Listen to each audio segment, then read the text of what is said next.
আমাদের বিশ্বের দরবারে উজ্জীবিত করেছে। আমাদের এই নারী শ্রমিকদেরকে পিছনে ফেলে যারা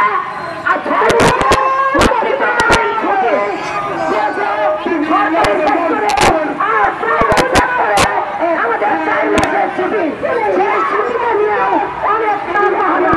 নারী স্বাস্থ্য সেবা থেকে কোন মালিক এবং সরকারের দৃষ্টি নেই।